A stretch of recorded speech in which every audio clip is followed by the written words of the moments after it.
Hey everyone, this is Anuj from Sustainable Salons, and we're here with Paul and Ewelina, the founders of Sustainable Salons, sharing their story.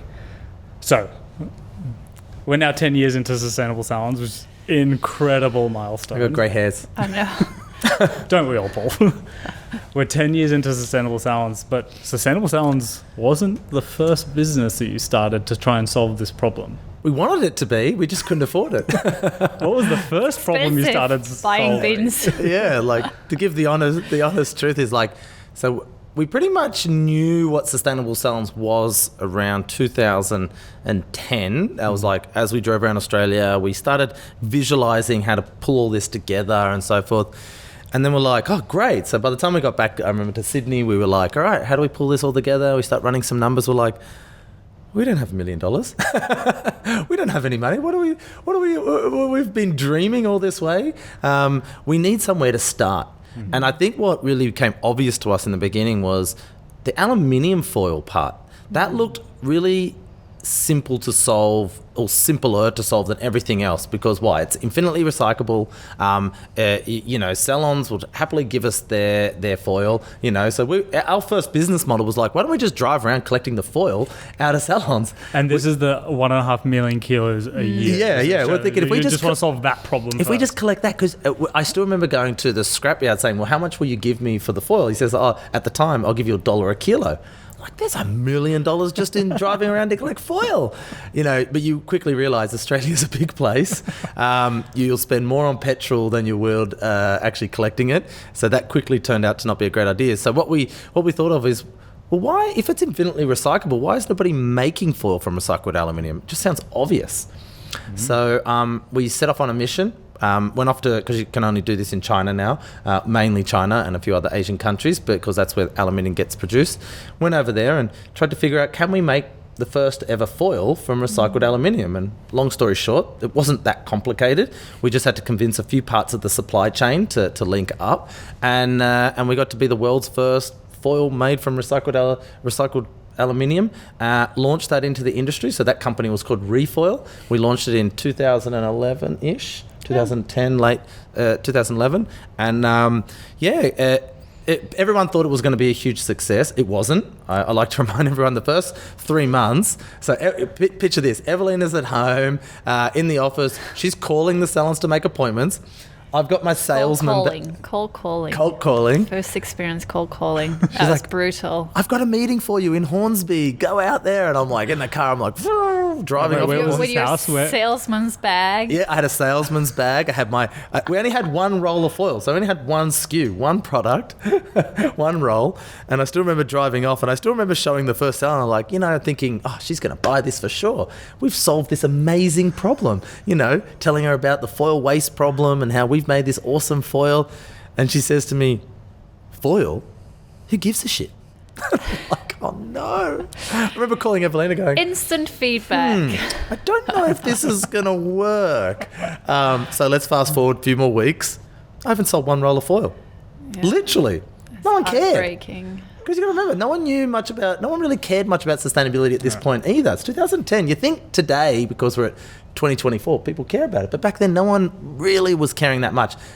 So anyway, I still remember we went to an expo where we thought, let's just walk around, talk to different people. We met some fantastic people there. These were the guys from Easy Dry. It was a towel company, a biodegradable towel company.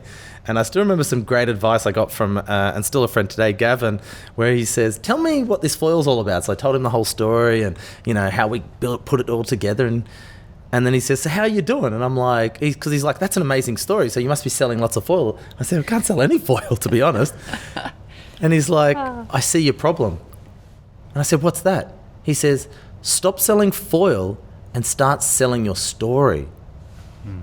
And I tell you what, it was a game changer from there, because that's what shifted our mindset to say, well, why are we trying to sell foil? Foil's not really, we don't care about making foil. We care about solving the problem of foil. And that's what shifted. That was a light bulb moment. It was a light bulb moment that it's really about the concept.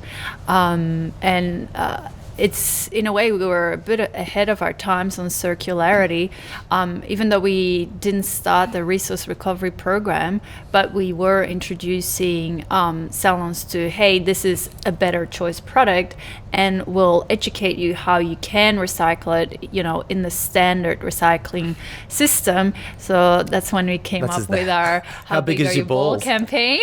Size does matter. It was all about no hairy them. balls. Hey, they loved it. So it was a light bulb moment, because then we could really go out with campaigns, with fun and creativity, and we also discovered that was our thing. We are dealing with global issues, and we want the solution to be fun. We want people to have fun with being part of the solution.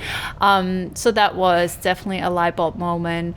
And Refoil for us was also really good to start learning about this wonderful hairdressing community and being part of that.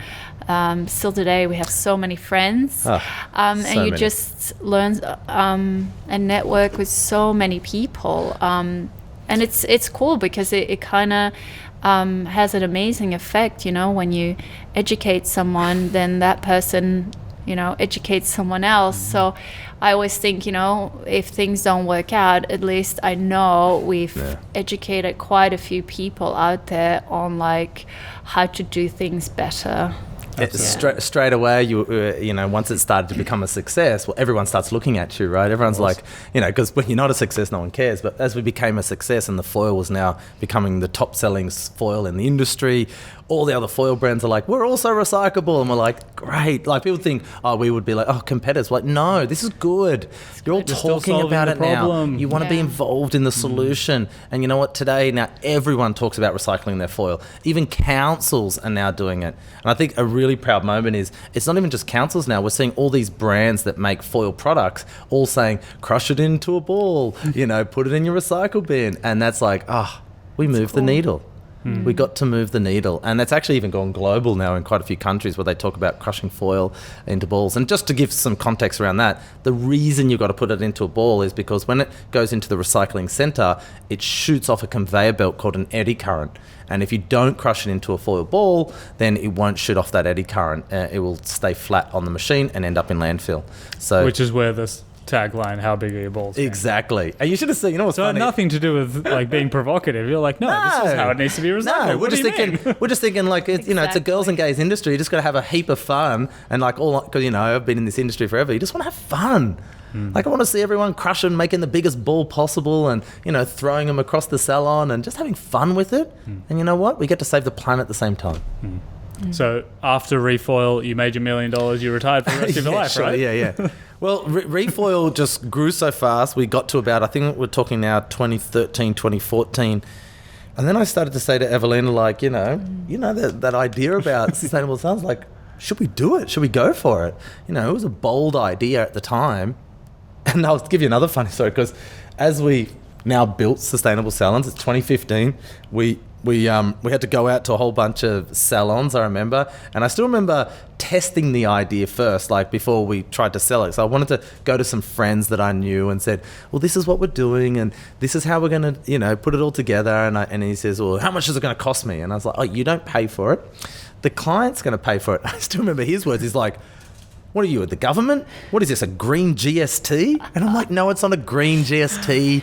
I said, and can you just talk to your clients, but he was, a fellow Italian. He's like, people aren't going to pay for this stuff. And I'm like, oh my God. But that didn't last very long, because just a few weeks later, we did launch, and most people think we launched in Sydney, but it's not true. We actually launched in Newcastle. I was actually driving up to see Sandy Chong, who's the head of the AHC at the time. Everyone does a pilgrimage drive to Sandy to go say... She was the owner of Suki Hair. Owner of also an awesome salon, which we wanted on board. But I wanted to introduce it to her, but I couldn't get an appointment with her until 10 o'clock. And I thought, I'll drop into one of our other favourite salons up in Newcastle, which is Chrysalis. And Katya is the owner there. And Katya, I'm sure if you're watching, I'm so embarrassed, and I know you know this story, but when I was first selling it to Katya about the program, she was like, oh my God, I want this so bad. This is awesome. How many other salons are on the program? And I had, this is a lie, I had to say, I'm like, I got so nervous. I'm like, there's already 100 salons on the program. She's like, sign me up. And I'm like, oh my God, you're the first. Fake it till you make it. Yeah, so thank you so much, Katya. We love you to death. She's one of our favourite members. And honestly, it's just been a super awesome ride from there, because from there, we went to then Suki. Suki, of course, Sandy signs up, and then the ball just started rolling real fast. Yeah. It's funny. This is a lesson for all budding entrepreneurs out there. Just lie. That's how you make sales. It's nice and easy. No, but you get so nervous doing sales. You have no idea. Like when you're not comfortable selling, you're like, you just want them to believe in the big picture. You know, you just want them to buy something. Yeah. But it's particularly interesting because when you first get into the first customer conversation, and you get shot down, you have that whole like saying of like the customer is always right. But it needs a little bit of a tweak. It's like the right customer is always right. So when you start talking to the right customer, you can actually start listening to a real person who you know is going to buy your product. And it's so true. Can I honestly still say today, and we still take this approach, we don't like forcing sustainable salons onto any owner. And I always say to an owner, look, at a certain time, you're going to probably see the value in which we do, and that'll be the right time for you. Mm-hmm. And we really want to focus on salons that understand our values, where we're going, because our train is only going one direction. We're not going to pivot. Mm-hmm. We're not going to just partner with brands and people just to give messages and things like this. And the analogy I give there, it's like Tesla. You're not going to see them make a diesel car tomorrow. No, because their vision is rock solid and it's going one direction. And we built this organization for that purpose. So we encourage people to get on our train at the stop that suits them. And honestly, I think it's the right approach, even though we probably could have grown a bit faster, but I think a lot of people would have made decisions where they were not so comfortable at a time. You got to be comfortable, because once you're on board, it's awesome. It's not a no, it's a not yet. Yeah, that's it. You know, and I think it's the right approach on how you have to sell sustainability, because, you know, you don't want to force it onto people. Just once they're educated, they'll get it.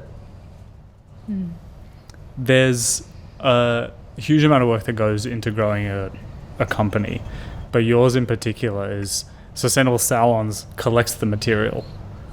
And then what happens? How do you do the rest of what you do? Magic happens. Did you have to partner with people? Like, how did you partnerships? How did you continue with this? Partnerships are key. Look, it's a long story, so I'll try to condense it a little bit, but let's just start, because we launched in Sydney. We had our first depot in Marrickville. It was only a very small little warehouse. We outgrew that very fast, which then grew into a much bigger warehouse. We've moved 3 more times since then, so you can see just scaling. But that's just Sydney. Straight after Sydney, we had to then start thinking of the next territories, because Melbourne was shouting. They really wanted to start being part of the program. So we then launched in Melbourne. Very shortly after that, we then launched in Brisbane. After Brisbane, then we could hear Auckland, New Zealand. We're like, oh my God, are we going to cross the ditch? That's a whole journey in itself. And then Western Australia is like, classic Western Australia, like, no one cares about us. I'm like, we do. It's just so far, you know, 5 hours. Like it's literally, I tell people it's from Moscow to Portugal. Like if you say to a European, you're like, okay, I get it. And I'm like, yeah, it's a big distance, but we figured it out. And it's all through partnerships. And maybe if I just talk on the partnership side, because this is critical. We could have built our own depots and had our own staff doing that, but we're purpose driven. And I think something that woke us up in Queensland at the time when we were launching is we saw there was a real need for people with disability to have better jobs. I was speaking at an event where a gentleman was sitting in the crowd going, I would really like to talk to you. And he came up and talked to us and says, I'd really like to come and show you what we do. And we didn't have a lot of knowledge in the disability sector, but the minute we walked in that door, we knew we could also come in and help solve their problem. So what actually is their problem in the disability sector is they got all these supported employees, that's the term they use, wanting to have jobs. And job security, that's it. Just be treated like everybody else. They want to wake up, put in a day's work, but you think people give them jobs? Give them job security? No. They get these short contracts. They usually run for 2 or 3 months, packing boxes, putting chips or cans into boxes, flat pack them, and then that they lose that contract. They wait another few more months, get another contract. And I realised, wow, I think we could start building depots around this model. You know, so Ewelina and I really jumped into thinking, all right, let's try our first depot, and that was in Queensland, and it just went off so well. And we started realising we're giving job security. They like their work, you know, because there's a lot of variety in our work. Like one day you're crushing the foil, the next day you're measuring ponytails, the next day you're flipping shampoo bottles. It's not just the same repetitive job. So I think what's exciting about that is we brought some excitement to their world and job security. I think we discovered that we can give meaningful employment, and that means long-term commitment. So we're not just there for the short run, and we partner with organizations that have their value sets aligned with ours and that have training programs. So with the variety of work that we offer, one, like you said, you know, there is purpose, because it doesn't mean that people with disabilities don't want to save the planet either. You know, there is like, I think sometimes people don't realize, like, we all want the planet to be better. And so being able to offer people with disabilities the same opportunities to do better in this world is just a wonderful thing.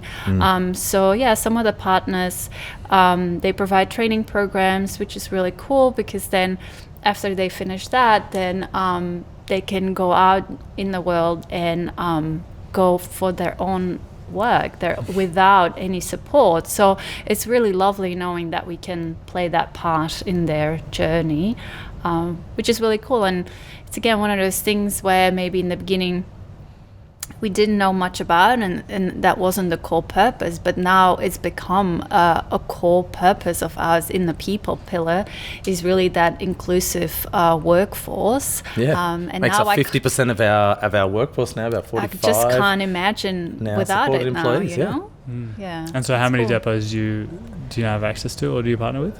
So 5 out of the 7 depots, 5 are what we call partnership depots. Incredible. Yeah. And so they're all scattered around Australia and New Zealand? 5 in Australia, 2 in New Zealand now. Yeah. And Unreal. that gives us enough depots to cover now all of Australia and New Zealand. Yeah, so we wow. probably won't need to add another one into that mix, except just maybe grow them bigger. Absolutely. So we talked about your presence in all the territories. What about areas like regional Australia and rural Australia? Oh, yeah. Because, like, how do you start tackling customers with Australia? And it's Bloody giant. Australia is so big. It's gigantic. Yeah, and especially bringing Ewelina, you know, from Belgium back to Australia, and you truly know the size of Australia when you drive around it. You're like, did I just drive for 12 hours and you didn't even see another service station? Like, yeah, when you drive around Australia, that's what happens. When you went from Dural to Sydney City, you're like, I just crossed Belgium. Yeah. Pretty much. Well, funny you say that. From Amsterdam to Antwerp, where Ewelina was only a 45-minute drive. It's literally shorter than right? Dural to the Like, city. it took me longer from Castle Hill to the city. But to say that was another thing we had to solve, because, you know, the reality is there's so many places in Australia where there is just no recycling, full stop. So it doesn't matter whether you're a business or everyday household, just they don't have any accessibility to recycling. So we over the years were getting a lot of inquiries for our service to be available in regional areas. Wagga Wagga, you name it, Coolangatta, all these crazy areas were like, wow, they want our service out there. Broken Hill, where? You know, even Alice Springs, and you're like, this is crazy. But then we're like, how are we ever going to get out there? And I think something that caught our eye very early is that could we invent a product which is like a bin that could go to the business, that then they could fill up this, whatever it is, bag or something, and then we could get the courier system to shoot it back to us. And it was always this idea we had since 2015, but it was always the too hard basket, because the cities just take up all your time and you're still growing. And we were scaling in every city. So we were like, you're just trying to find the time to work on this project. And you weren't feeling it slow down in the main areas. Well, that's always the challenge, isn't it? Like, everyday business operations, Where do you focus next? What do you focus on? Do you keep innovating? Do you manage the business that you have? So that's a constant tug of war. But at some point... we thought, that's it. Fuck it. we're going for this. Yeah. So where did it end up? Well, it ended up with you, Anush. Well, we found you actually to head up and lead our innovations team to say, we've got a big project we need you to work on, and you need to try to bring this to life. And you did an awesome job at that. And today, the success of over 800 of our members now are on that program, where basically we've got an on-demand service. To just explain it for people listening, it's an on-demand service. You sign up just like every other account we have in the city, so signing up to our full service. But instead of putting it in a bin, you're putting it in a bag, and that's a waterproof bag. It clips up. You hit the QR code through our app. Courier picks it up the next day, shoots back to the depot. We can process all those materials, and then we replenish you with more bags, and around we go. And the idea of the bag model was, we were seeing people using sometimes box returns and using boxes, but I'm like, I don't want to add more waste. Like, what a silly thing. And at the time, as everyone knows, I'm an Elon fan. I was loving SpaceX at the time, watching this rocket come back and forth. I'm like, well, why don't we just have a bag that just goes back and forth? And we don't have to have any waste. We can just have a bag go thousands of times through a stream, and we don't have to actually produce more waste. And that was where my inspiration came from, to be like, let's create a reusable, reciprocal, unit that could go back and forth. And again, it just goes back to reduce, reuse, recycle. It just hits all three of those boxes. Oh, because you don't need to chuck anything out. You probably remember this. The funniest part is, when we had to talk to the courier companies, they're like, oh, yeah, sure, we can pick up. What are you guys sending? And we're like, salon recyclables. And they're like, rubbish. And you're like, no, it's not rubbish. They're resources. And remember, we had to explain to the couriers that, guys, you know how you send stuff to the salon, shampoos, foil and stuff? We're just taking it back, empty. Oh. Reverse logistics. I think it took them a while to click, remember? They were like, we don't take rubbish. It was not rubbish. It's recyclables. And eventually it clicked, and then we're like, just come on, let's do this. And today, gosh, has it caused any problems? We give them whopping amounts of money to do their service now. And I said, in the future, do we actually need more trucks collecting our recyclables, or are we going to get smart and start thinking of this as resources just coming out of salons, and think like above ground miners should think?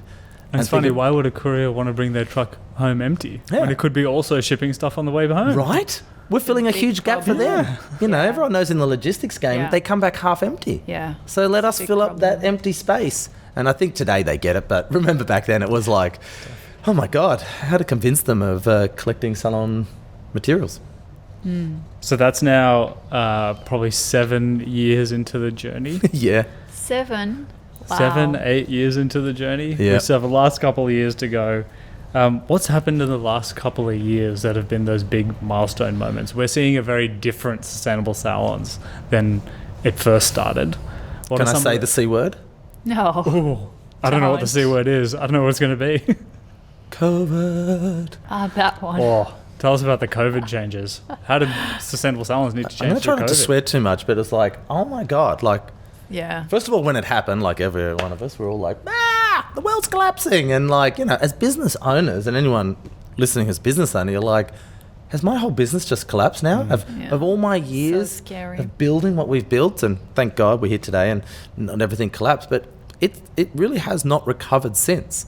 You talk to most business owners, and I'm still talking to a lot of legacy business owners today, they're giving up. They're tired. Not only they went through COVID, they've gone through inflation now, and that hasn't finished yet. You're burning out, and you've got to reinvent yourself. So one of the really big things that had to happen for us is because business changed. Let's face it, business changed. People don't go to the office anymore. They work from home. Salons are now dealing with more rent-a-chair clients. A lot of their staff want to be paid more, and they want flexibility. All these new rules are coming. You're like, how do you deal with all this? And Sustainable Salons, we had to think the same. And I remember one of the big things we thought is, if we've got this time, we're coming to a moment where we're maturing as an organization, because once you get to a certain size, you realize you have to start to mature as an organization, and we use that as a chance to rebrand and rebrand ourselves, prepare ourselves for this next 10 years that's coming, and that's where we are today. We invested in our technology to be able to scale. and to offer the service to many more without having to have people in every place in Australia and New Zealand. So that was a big thing that happened as well. I think we spent last 3 years now building out a whole tech stack. You know, we thought, do we become a technology company or do we become tech enhanced? And I think we realized really quickly we are not tech people. We all want to think we can build apps and build things, but very quickly realized, oh, this is hard. This is really hard. So at that moment, we were already quite invested with Salesforce, and we thought they've got the right foundations we can build upon and start building a tech enhanced team. Why are we doing all that is because, well, the future, and I say this to all companies, there's two things that's going to happen to your company in the next 10 from now moving forward. You're first of all going to become a technology business, no matter what. People are going to book your haircut through a booking platform in the future. There's no look at everything's going to move into tech. So you're going to have to figure out how to be tech enhanced and tech and driven by technology. And the other one is sustainability. The world is going to shift into this because it's good for business and good for our future. It just makes sense. So at what time you're going to make that leap into technology and sustainability is just a matter of time. So we thought, look, we're already invested heavily in sustainability. We need to solve the tech part because the next generation is about to come, and today we can talk a lot about that generation. They are all tech first. They're expecting it to be awesome on a technology platform. That expectation's there now. So if you're not in that space, well, you're probably starting to realize a lot less people are booking services and booking products through you because that's how they want to book. Unreal, what a change. Yeah. Big change. I think over the years, you know, we also started in hair salons, and we've diversified to pet groomers, barbershops, dermal clinics, beauty. So that's also where the rebrand happened. A bit of both kind of came at the same time. We realized that the brand needed some updating to again stay in tune with our customer base, which, you know, has diversified and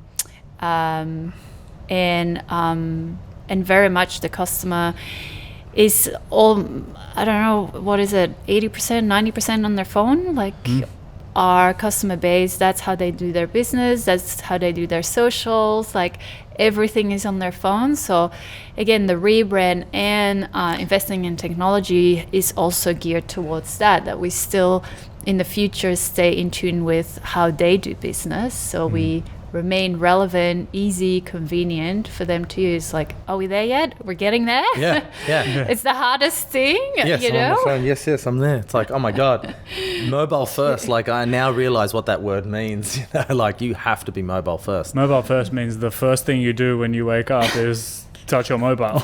That's what it is. That's what mobile exactly first what that actually means. is. And so the business, obviously the business has changed, but we're also starting to see an industry shift as well. So what kind of industry shifts are you seeing in the salon industry, and how has that started to change the product as well? Yeah, well, the industry, and I think this is happening across all industries, but just talking specifically more to the hair, beauty, dog grooming, barbering industries, is that everyone is slowly becoming their own boss. That's the way I like to put it. You've got enough knowledge and great technology now to really pivot yourself to being your own boss. So what does that actually mean? It doesn't mean everything's got to change. It just means the work environment's going to look different. It means that, okay, you're a salon owner. You, instead of maybe hiring 10 staff now, you might have 3 people that want to be employed because they want to be employed, that key word, because they're probably trying to get to have their own mortgage one day, they want to buy a house. And then maybe the younger staff are like, no, I just want to be self-employed because I want flexibility and I just want to work on the Tuesdays and Wednesdays. And for an old school boss, you're like, whoa. But over the last year, they've started to accept it and go, okay, I can work with this. Actually, this is good for business again. You know, actually, I don't have to pay you to be here 5 days a week. I don't have to pay you to be here 2 days a week, making great money for me on those 2 days. So they're starting to get it and it's starting to tick over, but it has reshaped the business environment. So I think for businesses, you're like, well, what does flexibility actually mean? And how can I actually adapt that into my space? And everyone's space is different. And you really got to think also, who is your client as well? One of the really interesting ones I've noticed as a hairdresser, for example, is how and you would never have said this in my day, is we don't work Saturdays. It's like, Saturdays? Thursday nights? Like, that's the money-making time. Now they're like, oh no, we're closed on Saturdays. And I would say to the owner when I first heard, I was like, why? And they're like, oh, because my staff are much happier. They want their weekends. What about money? And they're like, no, we just now open 1 or 2 hours later each day during the week. Yeah. That makes sense. Why didn't we ever think of that 20 years ago? Like, what were we? And you're like, makes total sense. And I just love that this next generation are thinking differently. They're thinking about the client and their experience. And what's, I think, really great today is just how much the client expects them now to be a part of a sustainable future. Yeah. And I give the example because when I talk about this, they're like, oh, not my clients, they don't care. I'm like, trust me, you do. And you might just not think of it the way, let me give you an analogy, right? When you're looking at two coffee shops, right? You've got two coffee shops, one that's from the old world, just making a standard old school cappuccino, whatever. And then you got a new age one, which is full of hipsters and they've got local beans coming in and they've got, everything's made from recycled material and they do your eggs Benedict with all the beautiful flowers and they're sourcing things locally. Which cafe are you choosing? The one with the plastic wrap banana bread. What do you mean? Right? And they're like, but what's that? And I said, that's sustainability. You're supporting a local business that cares about the local community, right? They're purchasing all their materials, caring about the planet and all those brands that they're choosing. You're doing it by default on everything you're doing today. So I said, if you're a salon today that doesn't care about those things, well, what do you think the consumer's going to choose? They're going to go where their values are at now. And I feel like that's been that real shift now, especially when it comes to industry. And that doesn't matter what you sell. And you can see this all from banking all the way through to all different types of services today. Even if it's schools, they're all heavily invested in sustainability. And I just think that's a fantastic future because it's now, business models are changing now to adapt to now say, okay, how do I just implement this now and get on with it? And I'm like, good. Just make it business as usual. And how are some of Sustainable Salons offerings start to change with some of the solo operators or those who want a little bit more flexibility? Yeah, it's a good question. Well, we are just adapting products to suit them. So we never had to service an individual operator before, so a home salon. So we had to figure out, okay, how do we service someone that only does 10 clients a week versus a salon that does 50 clients a week? And we started adapting a different product suite now. So we've got pay as you go. So a client can just pay as you go, just filling up a bag. So they don't have to think too much or sign up to any big program like a membership service. So we have that one. Then we have a flexi program where we're flexible on the materials that come through. So if you're a barber shop, so barbers will be they just have, 80% of their material is just hair, right? There's just so much hair that comes out of a barbershop. And then they've got some beer bottles and a whiskey bottle, right? So we're we get it. So you need a more flexible service. But then a traditional hair salon, well, they need much more of a full service because their materials, they have huge amounts of chemicals that come off the colours of all the clients, all the foil that we talked about, the hair, it's very mixed waste. So we call that the hero program. And that's really important. So we have to adjust our services to suit, just like any business, to adapt to the new world. Paul, Ewelina, thank you so much for going through your origin story. As always, every hero has one, every villain has one, but it's so good to hear the one for Sustainable Salons as well. Thank you so much. Thank you. Yeah, thanks.